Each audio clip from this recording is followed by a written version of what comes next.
We transmit large amounts of data around the world through glass fiber. So how glass is deployed today and what the future of it will bring, we can only dream of today. Or maybe those advancements are closer than we think. Ladies and gentlemen, it's my pleasure to introduce to you Ms. Gabriela Allen, the Marketing Director, Consumer Network Corning Optical Connectivity, LLC. Gabriela is the Consumer Network Marketing Director, where she leads the marketing strategy for optical cables by Corning and other consumer electronic solutions worldwide. Since joining Corning in 2012, Gabriela is focused on Thunderbolt TM and USB 3 optical cables by Corning. Over the past decade, she's held various critical marketing and branding positions in consumer electronics, healthcare, and the fashion industry. Most recently, she was the marketing manager for Dell's consumer small and medium-sized business monitors.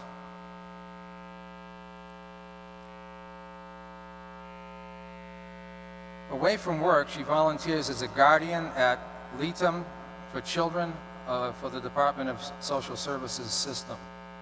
She previously served on the Alumni Board of Trustees for the North Carolina School of Science and Mathematics. She holds a master's degree in marketing from Duke University and a master's degree in design history from Bard College. Bachelor's degree in art history from Williams College. Ladies and gentlemen, please welcome Gabriela Allen. Thank you, Jim. Pleasure. Hi, everyone. Hopefully you've been enjoying the conference as much as I have. There's been a lot of really interesting topics. And as Jim mentioned, not everyone necessarily thinks about glass as part of information and communication technology. I'm going to show you how that's true, that we are a part of it, a big part of it, and how we're enabling the future. As Jim mentioned, I also have a background in design, so I'm going to indulge in a little bit of history with you. So, let's see, slides. All right, there we go.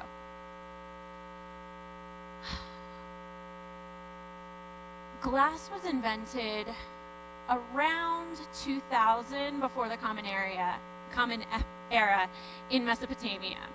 They originally used it in little molds or put a core and an empty core that then they would destroy and mold it around it. Glass evolved through the Roman Empire, Islamic glass. We saw early Anglo-Saxons use it. They buried it with people, and then they went ahead and started putting it into buildings as windows. Where it starts getting interesting in the terms of communication is, there we go, stained glass. So you're going stained glass communication. Actually, it was one of the earliest forms of propaganda. The church used stained glass to show the majesty of God. Think about a time that was a lot of dust and dirt, but this was colored glass in these giant Gothic and Romanesque buildings. I'm sure they believed in the majesty of God seeing that. We saw glass evolve in the 14th century in France to other forms of glass windows. They would blow it and then press it flat to make windows. This is called crown glass. This came around about the 14th century. Then we saw lead oxide added. It allowed for a much clearer glass. This happened in England around the 17th century. A man named Ravenscroft, and this is actually one of his pieces that you see here. If you ever decide to come visit Corning in upstate New York, that's on display at the Corning Museum of Glass. Glass further evolved through Verona in Italy, which I'm sure we're all familiar with, but then we see it as a building material. The Great Exhibition, I'm going to learn how to use this eventually. The Great Exhibition in 1851 saw glass saw the Crystal Palace using glass as a building material on a scale never before seen. So really saw a change. And then in 1887 in Yorkshire, England, we saw the first automated, it was actually called a semi-automatic bottle process. It was created by a man named Ashley. And then this is the patent you see there. So we saw a big shift in a couple of thousand years. What does that mean today? So Corning, we've been involved since the beginning of the modern era, where we start going into mass production. You may or may not be aware, we made Edison's first light bulb. We also are very famous. This is the one I get the most when I go out and speak to people. They're like, Corning, my mother likes your pots. We made those great glass pots and Pyrex dishes that seemed virtually indestructible. We also see things like the glass fusion process, and what that is where they pour the glass over and it meets in a single pane. That's how we get some of the large cover glass that you see in televisions today. One of the other ones that everyone loves is the scratch-resistant glass. We are famous for Gorilla, and this one, I can't help you if your phone is broken, I promise, but it has improved a lot of our lives and saved me on a number of occasions. My personal favorite, last year we launched Thunderbolt and USB cables. Very, very strong, durable, and allowing you to break the distance barrier of copper. So big pipes for a lot of data in a thin form factor. But this isn't about me doing a plug for Corning, just trying to give you an understanding of all the different ways that we've been involved. So, glass enabling today. As Jim mentioned, we use glass in a lot of different ways. TV, big screens. We have our cell phones and other touch-enabled devices. They might be big screens in fancy hotels or in train stations where you're negotiating for where you're going next and buying a ticket. Data infrastructure relies on a lot of fiber optic technology. And we see fiber now allowing us to do things like distributed antenna systems, where we pump the signal for wireless at places like football stadiums and conference centers, providing, when there's thousands of people like those of us here today, ability to get online without crashing a system. So that's today. What's coming next? Oh, I missed one. Pardon me. So this is also a view of the fiber infrastructure. So you see everything from submarine to school systems to data centers to fiber to the antenna. Fiber is enabling all sorts of different systems that provide our data infrastructure. So, demand is growing at a tremendous pace. We've been talking a lot today about the Internet of Things. I don't know about the rest of you, but I'm tracking everything with my Fitbit. I check my security system on my phone, and that's just today, right now. But things are changing and growing. We see more items every day, and many that you are working on for tomorrow that will be part and parcel of everyday life. We see people creating their own content in a way we never have before, whether it's with phones or cameras, traditional cameras, or even just blogging on the run. We see content in a way that is part of everyday life. The news is often shown with videos that someone captured on their phone. We see people watching things on a number of different devices, whether it's telephones, laptops, iPads, tablets, big screens, all of them. And we're storing it all in the cloud. To give you just a glimpse of what's coming, in 2016, we will hit the threshold of a zettabyte in IP traffic. So a zettabyte is 1 billion terabytes. That's huge. And according to Cisco, in the visual networking summary they did in June of this year, they said that in 2018, video IP will be 79% of consumer traffic. That internet to TV will double from what it was in 2013, just last year. Wireless and mobile traffic will become 61% of IP traffic. Half of the traffic will be non-PC devices. And the number of those IP connected devices will be more than double the population.